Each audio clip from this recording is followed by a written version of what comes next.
qui entoure la souffrance de ce peuple arménien dans le Haut-Karabakh, dans l'Artsakh, bien évidemment.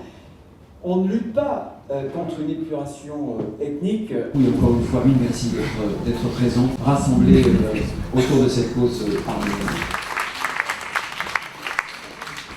La guerre en Ukraine ne doit pas nous cacher la vérité de l'emprise turque en Europe. La France aime l'Arménie profondément. C'est une cause qui rassemble toutes les familles politiques. À terme, c'est évidemment le rapprochement de l'Arménie et de l'Union européenne qui est en question, puisqu'au fond l'Arménie partage nos valeurs, elle est chrétienne, elle est proche de nous et elle est menacée par deux grandes dictatures islamistes qui veulent l'étouffer. Alors pour l'instant, il y a des intentions, mais il n'y a pas encore de bilan. Nous les attendons. Pour l'instant, il y a la raison d'État qui fait qu'on ne peut pas intervenir tout de suite, on ne peut pas faire le déplacement tout de suite.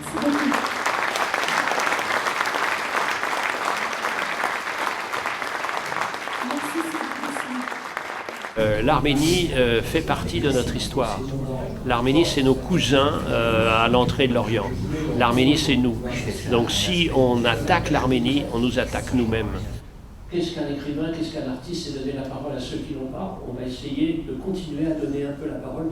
Et comme tu dis, avec des actes. Comment faire? Il faut absolument aider l'Arménie pour toutes les raisons qui ont été dites ici. Et merci d'avoir fait tout ça, d'avoir organisé ce rappel incroyable, nécessaire, indispensable. Nous défendons la démocratie et les droits de l'homme en défendant l'Arménie. Alors je crois qu'il faudrait proposer à chaque pays européen cette mission qu'on appellerait un drapeau, un camion, et que 26 camions porteurs du drapeau des pays de l'Union européenne se présentent et viennent ravitailler, pas envahir, pour ceux qui vont bientôt mourir de faim et ceux qui vont bientôt en pâtir beaucoup plus encore, les blessés, les malades et les personnes âgées en particulier.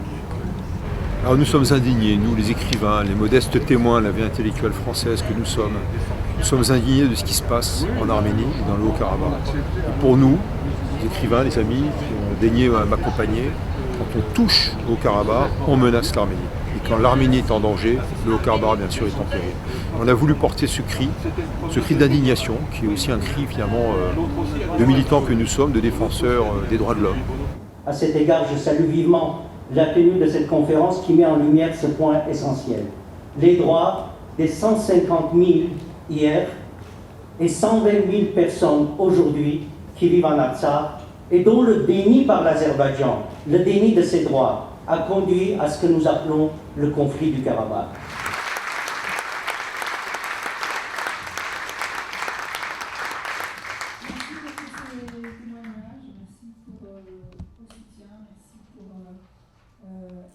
D'avoir été aujourd'hui, une fois de plus, la voix de ceux qui parlent pour les Arméniens et pour ceux qu'on entend si peu.